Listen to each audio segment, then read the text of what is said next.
is one of the most dangerous and uncontrollable warriors to ever be introduced within the Dragon Ball universe, and after seeing his incredibly impressive display in Dragon Ball Super Broly on today's video, we discuss what if Broly was brought into the World of Void and recruited for the Tournament of Power, along with the effects of what it would have brought each universe with Broly having to be involved against some of the strongest in the multiverse next.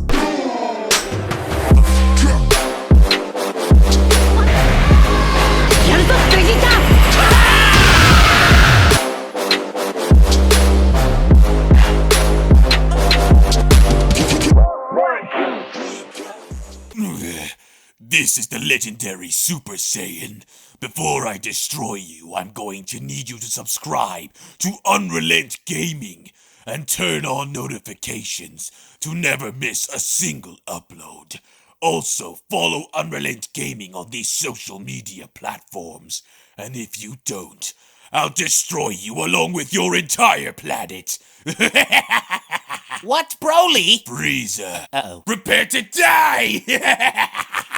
Broly goes without question of being one of the most impressive and dangerous characters to ever be introduced within the Dragon Ball franchise, and with the recent introduction of Broly within Dragon Ball Super, what if one of the members of Team Universe 7, primarily Tien, Krillin, Android 18, or Master Roshi, were substituted for the new incarnation of Broly in Dragon Ball Super, and having Broly be a part of the Universe 7 team in competing in the Tournament of Power? As joining me here today to discuss the concept of Broly being in the Tournament of Power is my good friend Dragon Ball YouTuber Super Saiyan Paul, as I do think the overall concept of Broly being in the TOP is both a good and bad thing. I think that Broly definitely adds and contributes so much to the team in terms of adaptability and power, but I also feel that the same adaptability and power that Broly possesses would also be Universe 7's biggest detriments, because along the way, Broly indefinitely would get stronger in fighting stronger opponents such as Kale, Caulifla, Jiren, Hit, Dispo, but along the way as Broly goes, would he be able to sustain that power that he harnesses in being able to use that in leading the Universe 7 team to victory? I'm not so entirely convinced that that would be the case, especially after Broly breaks his limits in turning Super Saiyan, but Paul, what I wanted to ask you is the overall general concept of having Broly a part of this tournament. Where do you dictate or see Broly be a part of this in terms of placement? I think that Broly's base form would be Broly's most beneficial fighting form in this overall scenario, because in his base form, at least Broly has some type of control over what he can currently do and his overall approach alongside his Akari rage-like state, but anything beyond that I feel would be a huge red flag, not just for anyone else opposing him, but for his overall team as well. I see Broly in the Tournament of Power, if he was to replace one of the fighters, adapting to the point where it would be almost at the same level of the movie, but not maybe as quickly. It'd probably take a lot more for him to reach that level, simply because he would probably rush Jiren out of just sheer anger because of seeing him just be cocky on the field or something like that. And because of the fact that we have Kale and Caulifla and stuff like that all powering up in this tournament, Broly being one of the most adaptive fighters ever would still have some sort of ground without Paragus there. I still say he'd be able to adapt to whatever Jiren would throw his way. Even if he got knocked down, I'd see him getting back up, and throughout the tournament, if he doesn't get ringed out, would come back stronger and stronger and stronger, to the point where even Jiren would probably regret giving him that chance to get back up. It's kind of hard to say, because I feel as if Broly's adaptation would definitely happen. I'm not sure if it would be, like you said, at the same pace as we've seen in the movie, but I feel like Broly, you know, having to side with Goku, Vegeta, Frieza, 17, Gohan, Piccolo, Roshi, you know, that would be a heavy-hitting team.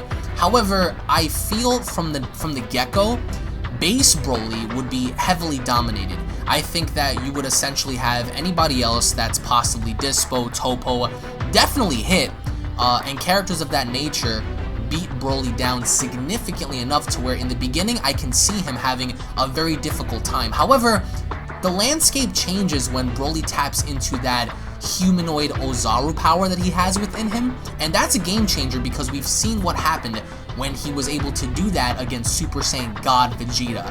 Now, against Super Saiyan Blue Goku, as we've seen in the movie, Frieza basically asked Paragus if this was all Broly had as a fighter because he was beginning to get edged out by Blue Goku. So essentially, blue level fighters I think would get the better of a humanoid, Ozaru Broly in this battle. For example, I think that Lightspeed Dispo perhaps. I definitely think Toppo at maybe a Hakaishin level, fighters like Kefla and perhaps even Hit would dominate the Ikari humanoid Ozaru version of Broly. However, I do also want to give my reasoning as to why I think this, and I think this because Broly has no battle experience. If you think about Lightspeed Dispo, how he was able to engage Frieza, not via power, but just simply using his tactics to get the better of Frieza, just like Toppo perhaps using the Hakai, Jiren most indefinitely hits time skip. I feel as if Broly would come far enough, but ultimately from fighters that have more experience,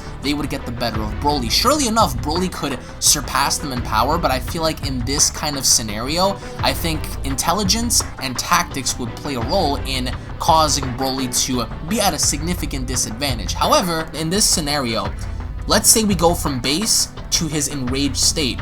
Where do you see Broly develop as a fighter when it comes to that? Minus Super Saiyan, because the way Broly activated Super Saiyan in the movie was due to his father dying, but being that his father would not be a factor in this tournament, how would you go about seeing Broly in this rage-like state, during the course of this battle?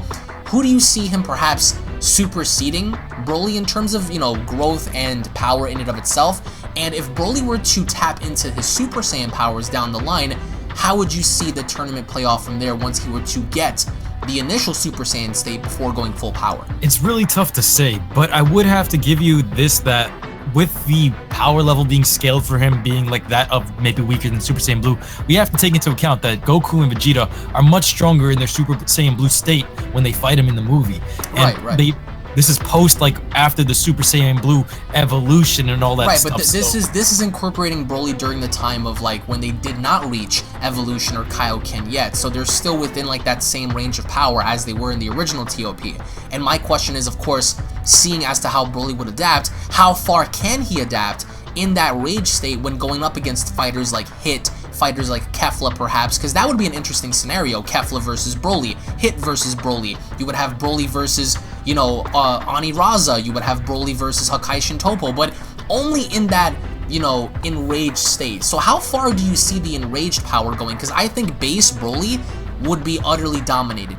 Base Broly at that current point in time would not have the experience to hang in there with many fighters. Of course, I think base Broly would dominate Ray Brienne, base Broly would dominate Ganos, base Broly would dominate Vegeta, Frost, characters of that nature. But when we step it up a tad bit against Dispo and perhaps others, it kind of begins to get rocky unless he's in his actual enraged state. So being that, we're covering the basis of his Ozaru humanoid form, how far do you see that going?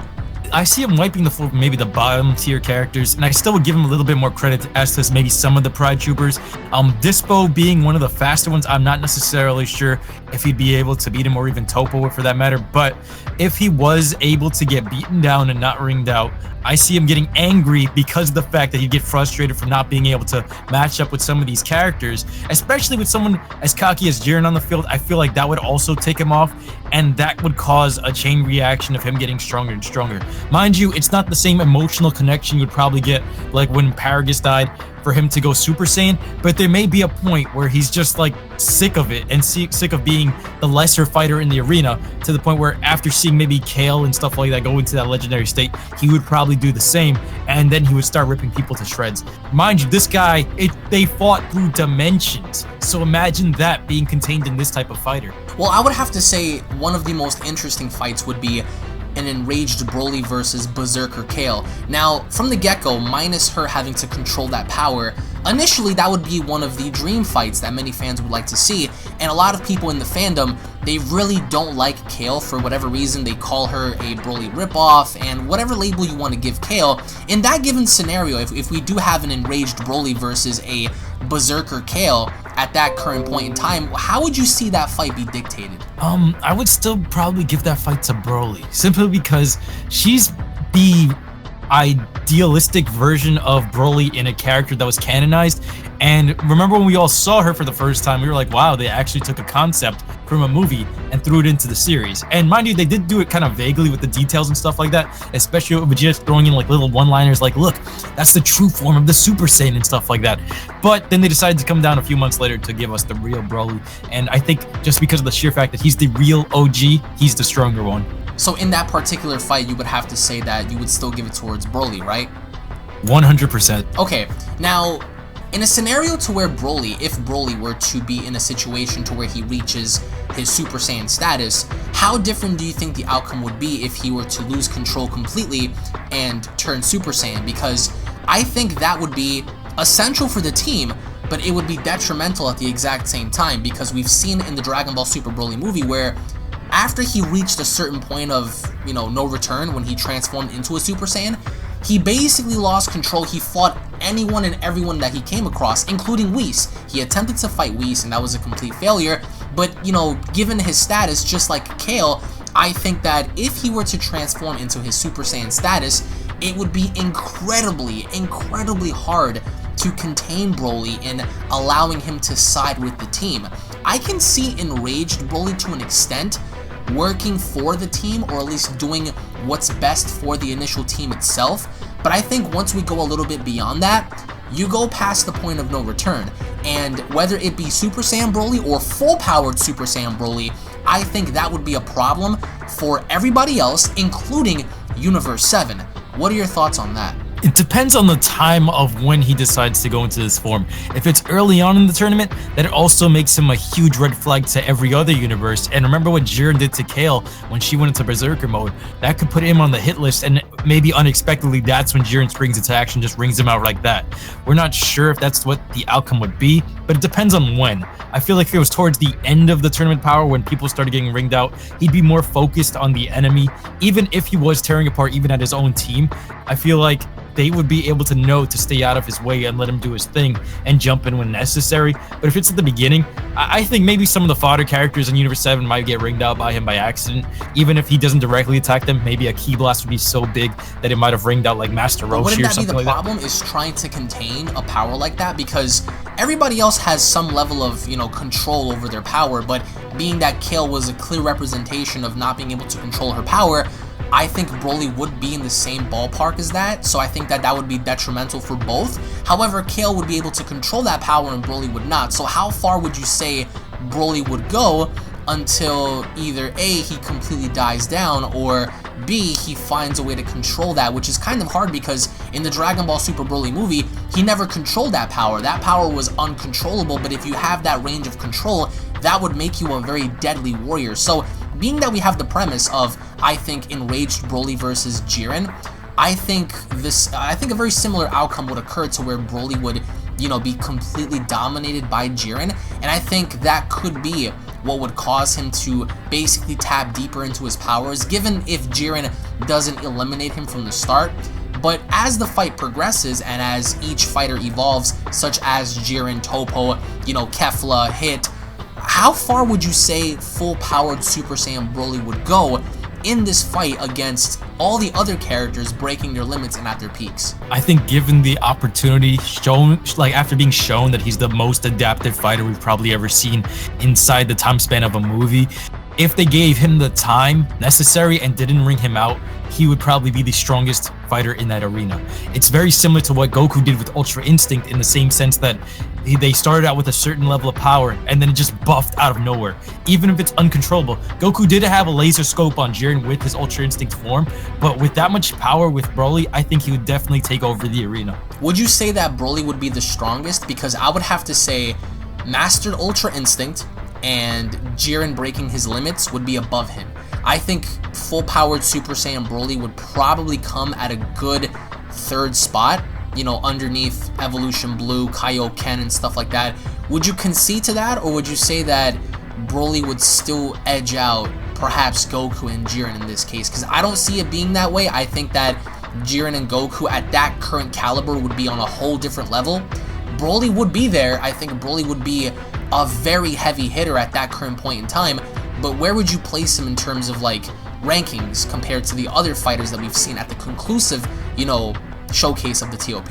I think because it's the tournament and because of the fact that you can't kill or you can get ringed out, I would still probably leave him in that spot because of those rules. If we were talking it differently, like being out there in the open without any of those type of rules, I might actually still give it to Broly. So, being that you're leaning more towards Broly in this case, how far would you see him going? Because I still think that the overall narrative would be that Universe 7 would walk away as the victors.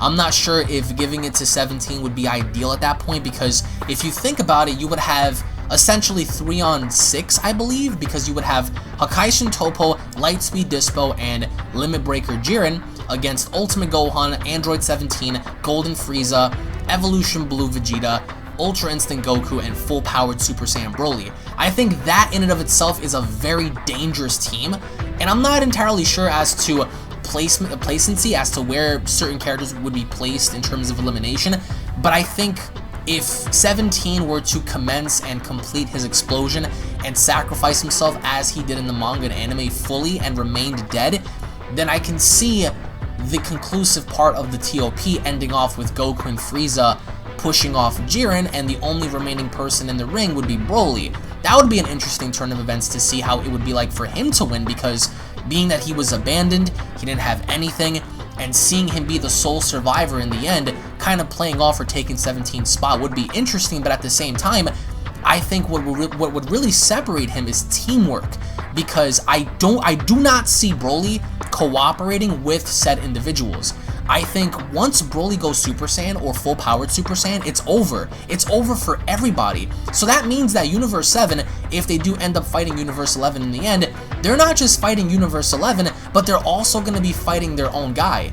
Because there is no narrative to support the idea that Broly would fully cooperate unless, you know, the intent is for him to only focus on Jiren, for example, which isn't the case because we've seen how Broly had, you know, shifted his focus to multiple characters in the Dragon Ball Super Broly movie. You know, he went to go fight Goku, then Vegeta, then Frieza, then Whis, so he has no sense of control. He just fights whatever. It's the instinctive will to fight. So I think in that given case, Broly would be a problem for everybody, and I think himself. What are your thoughts on that? I'd agree with you there, but what I would be interested to see is if maybe his father was still around and he was able to transform. Do you think he would attack his own father if it need be, or would he know the sense to that's my father, not to attack him in that state of mind? I don't think he would, but being that Paragus isn't a factor in the TOP or being there for a spectator, I think regardless of that narrative of Paragus, I think if Broly were to reach that status of power, the most difficult thing would be is to contain that, and I don't think anybody there would be able to contain that. I think Goku and Vegeta alongside everybody else would struggle to keep this guy in check, and I don't think anybody could keep him in check, and that would be a problem because now we're stuck fighting Jiren and Broly's supposed to be on our team. So that's what makes this thing very interesting in the idea that in the beginning, I think Broly would start off hot.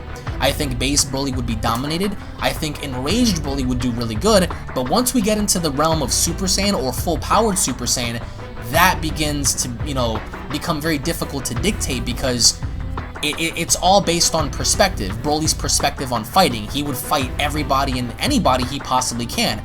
And I think in that given scenario, I'm not entirely sure if he would last until the end, unless his own teammates don't ring him out for the sake of their own universe. But, you know, as a conclusive statement, what would you have to say if Broly was a part of the TOP? Just looking at it collectively from, like, the beginning, how would he change in terms of his character? How far would he grow in power? And what are your thoughts on Broly when it comes down to possibly lasting until the end and how that would go? I think because of the factor that if he was introduced in the Tournament of Power, him being one of the most legendary Saiyans ever, I think they would still keep him in just because everyone in that Tournament of Power saw some serious significant growth, and for them to get rid of Broly early on, that would rob some of the best moments of the show. So I think just because of the plot, especially because it's Broly, they'd let him survive till the very end, let him unleash a bunch of that energy, and I still see, because of him, weakening Jiren at like the very best into his full powered state, and that causing one of the biggest detriments to Jiren that we've seen yet. I still put him in the top 3 up there with Goku and Jiren, but it's not really sure to say if he would actually be able to kill them, so to say. I would still say that they would maximize his growth and be one of the heaviest hitters ever. Stronger than Android 17, stronger than Frieza. I do very much so agree that Broly would be a very important asset to the Universe 17, but I also think that Broly would definitely be a detriment to the team as well because of his overall anger and uncontrollability once tapping into the Super Saiyan power. And keep in mind, guys, we're only using the incarnation of the Broly that we've seen in the movie, so to that extent, Broly would have some type of control in his base form, and possibly maybe during his enraged state as a humanoid Ozaru. But when having to cover the basis of Super Saiyan, I definitely think that once Broly is pushed to that degree, which whether or not you want to include Kefla being the person to push him or hit, Jiren, Toppo, Dispo, Aniraza, whoever it might be, I think that despite Broly's power, Broly would turn on everybody, and the only other way to solve that problem is to get rid of him before the problem escalates and he begins killing people, because I don't think Broly would have any rationality behind his actions. I think that Broly would go to kill, and I think that it's because of this, someone would have to come along the way in putting him down, which is why I don't see Broly becoming the victor of the Tournament of Power, but more or less becoming such an important asset that when it leads up until that very current point in time, I can see Broly going as far as lasting in the finals, but only then when he reaches the finals is when we draw the line. Do Goku and Vegeta eliminate him just to protect themselves from such an overwhelming power, or does Broly simply tank everybody and win the tournament afterwards? And even then, hypothetically speaking, if Broly were to win the tournament, then how would he go about making the wish? What kind of wish would Broly even make to begin with? Having Broly be very primitive